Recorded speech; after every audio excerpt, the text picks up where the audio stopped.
and welcome to Rock, Paper, Shotgun. Sorry, I've got chickens on the mind. Shenmue 3 will do that to you. I was trying to think of one image to capture the magic of Shenmue 3, but so many compete in my head. Yes, there's chasing chickens for this drunken lunatic, but then there's also the immense satisfaction of pathing a martial arts master with an uppercut, or successfully landing a winning ball in a game of Lucky Hit, or indeed when you manage to over-deliver on a forklift truck work shift for a mega payday. All of these things feel Shenmue as hell. But when I really think about it, nothing better captures the appeal of Shenmue 3 than its save files. On one line, the current date and time, and on the other, the date and time this particular save will whisk you back to, because that's what Shenmue is. Time travel. The opportunity to visit a very specific moment in history. In the case of Shenmue 3, China in the spring of 1987. Of course, it's time travel that doesn't fret about the butterfly effect. You spend most of your trip kicking in groins in a way that will surely curtail a few family lineages. But this sequel is time travel of a second kind too, a design throwback to 1999 when Shenmue was the cutting edge of blockbuster game development, then the most expensive game of all time, and one that remains so cherished that it raised a record-breaking $6.3 million in a Kickstarter campaign. That's $6.3 million worth of permission to not change a thing, and so it has largely turned out. Does the aging design hold up, and can it make new converts almost 20 years on? Well, that's what this video will address. If you did back the game, I'd actually love to hear from you in the comments. Did it deliver for you? Before I get to that good stuff, we've also partnered with Displate, who make fancy metal posters. There's a link to our poster store in the description. Everything from Cyberpunk to Red Dead Redemption, and if you do buy anything, a bit of that money comes back to the channel. I'll admit it's slightly more appealing way of raising pocket money than chopping wood, although I can't get enough of the banging tune that kicks in when you land a perfect hit.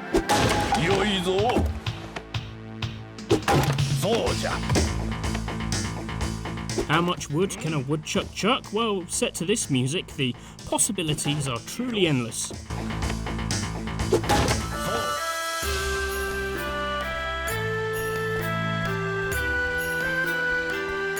First of all, Kickstarter backers can breathe a sigh of relief. Shenmue 3 sure is a Shenmue game. When you aren't feeding shoe leather to local hoodlums, you're wearing it down in the streets and countryside that you explore as you endlessly pester NPCs for gossip. Most of Shenmue's design hinges on existing in the pre-internet age. It's a detective story that could probably be solved with 2 Google searches, but it's stretched into a 30-hour trek round the houses. Certainly, Google Maps would cut playtime in half, as much of your time is spent asking for directions. To newcomers, this may sound terrible, but there's something hypnotic in the way the to and fro sucks you into this world. Simply learning which house belongs to who, or where residents can be found at different times of the day, forges a bond. You begin to think like a local. Your dependence on others is gradually swapped for expertise. You know where the best wine is sold and which elder is the least senile.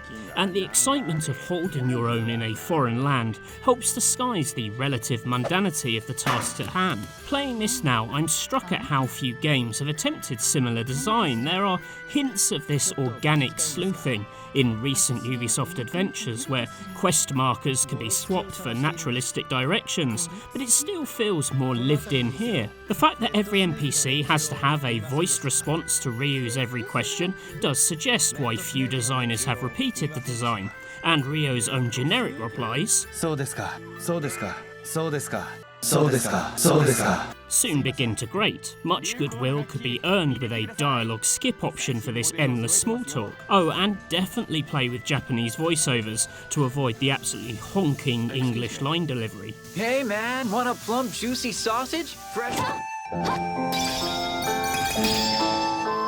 And And the general style of Shenmue definitely works better in the first half of the game, set in the rural Bailu village. With its small community, it's much closer in tone to Shenmue 1's Yokosuka. Every NPC is a named character, most play some part in Ryo's tale, and lodging with your fellow sleuth Shenhua gives you a comfortable base to explore it all. The later port town loses some of that magic with its non-interactive shoppers, restricted routes that force you to walk slowly, and daily demand for hotel fees. That last one is especially scary as the lady who runs the hotel seems to have no physical connection between her teeth and face. In fact, throughout the game there's a gulf between the handsomely modelled central cast and everyone else who appears to have escaped from Dragon Quest or Fist of the North Star. Shenmue 3 is technically a quest for revenge, as Ryo Hazuki is still looking for the man who killed his father in Shenmue 1, but it's relaxed revenge. Creator Yu Suzuki is more interested in the rhythm of everyday life than the thrum and drive of a Hollywood thriller. This is a world where investigation happily pauses for week-long fishing trips or part-time wood chopping. The inclusion of 2 brutally expensive quests practically forces you to do the latter, slamming the brakes on the story as the game becomes a menial job simulator. You also get a smaller but persistent cash drain from feeding your stamina/health bar, leading to odd moments of wolfing down garlic bulbs because they're the most cost-effective foodstuff. Probably for the best that Ryo is so stilted around his love interest, as his stinking garlic breath would eat straight through the back of her head. With that relaxed pace comes an invitation to fully submerge yourself in this environment, to get to know 2 relatively small open worlds, by modern standards, in intimate detail. As before, this means opening drawers and cupboards to poke and probe the domestic detritus of 80s China. Spoiler alert, it's mostly nondescript jars.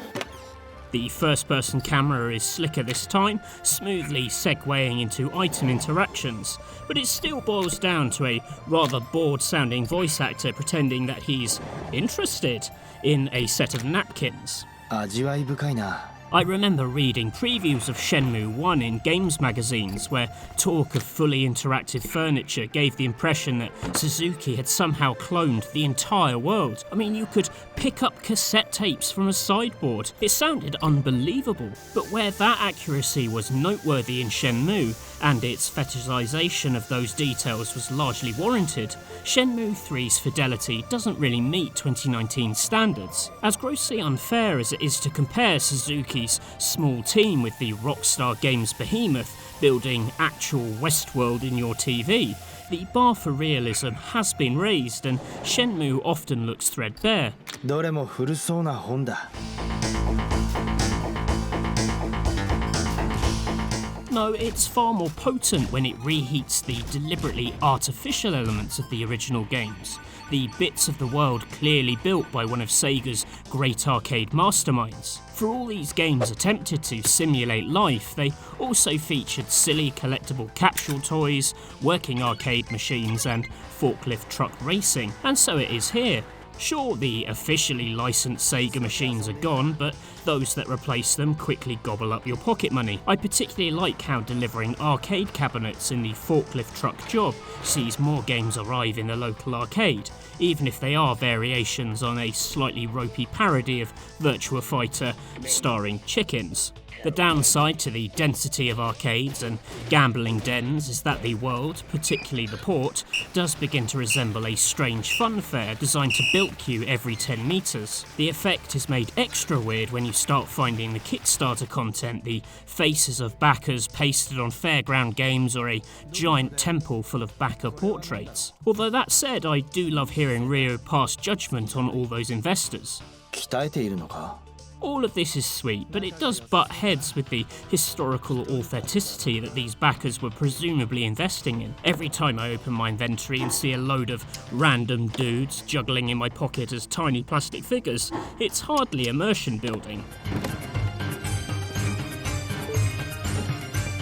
At least these collectible toys now serve more of a purpose, as you can sell complete collections at pawn shops or swap them for martial arts techniques. And the latter are important because without new skills to learn, you can't spar with local fighters, and without sparring, you can't raise your attack level, and without raising your attack level, you can't hope to take on the hoodlums who block your progress at key moments of the story. This A to B to C martial arts training logic is the biggest addition to the game, an attempt to create more of a martial arts RPG.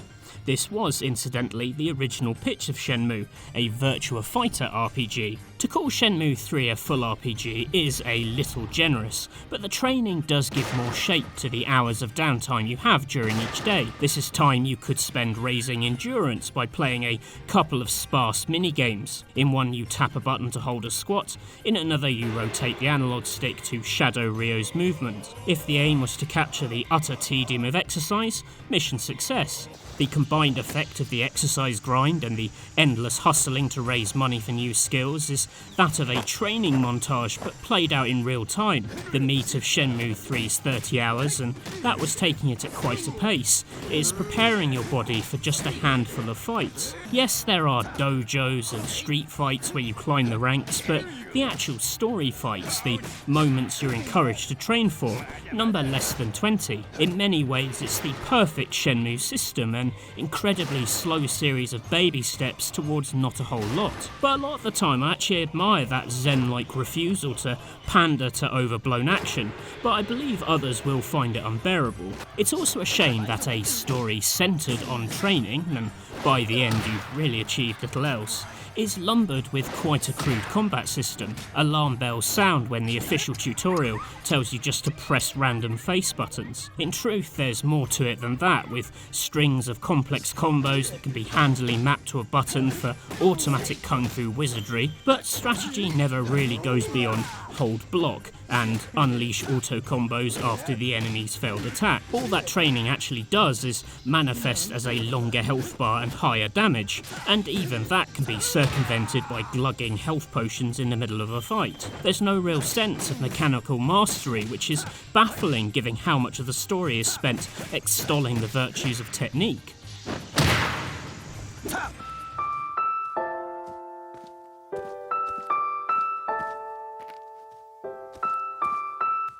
The mad thing is, for all its creaky ideas and garlic guzzling, I was enraptured for large chunks of Shenmue 3. Its laid-back rhythm lulls you into a state that few games do, one of such extreme zen/boredom that even the smallest change in pace can feel monumental. Moments like my evening chats with Shenhua, where unspoken romance threatens to bubble to the surface only to be gulped back down with teen embarrassment, or happening upon the soulful young man philosophizing about the turtles that he forces to race in his gambling den, or chicken chasing for a drunken master, or the brilliant moment I discovered a series of hidden bird mascots in a shop, transforming the entire shopping district into a quirky scavenger hunt. There's magic in Shenmue 3 then, not as potent as when this oddball adventure first burst onto the scene, but kept alive by the sheer lack of anything else like it. Yakuza is often seen as the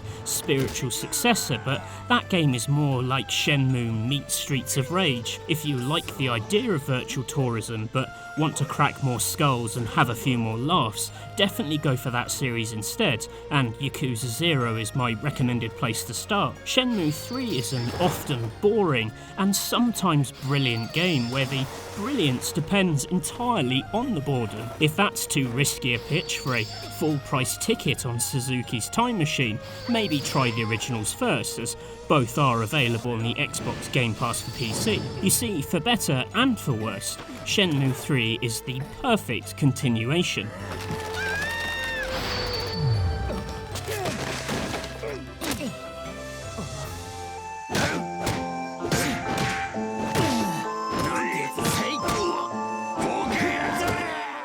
If you've made it all the way to the end of the video, thanks so much for watching this Shenmue 3 review. If you have the patience to listen to me, you probably have the patience to enjoy this game too. If you did enjoy this review, please give it a like and subscribe to the channel. We do loads of stuff like this and you should watch them all.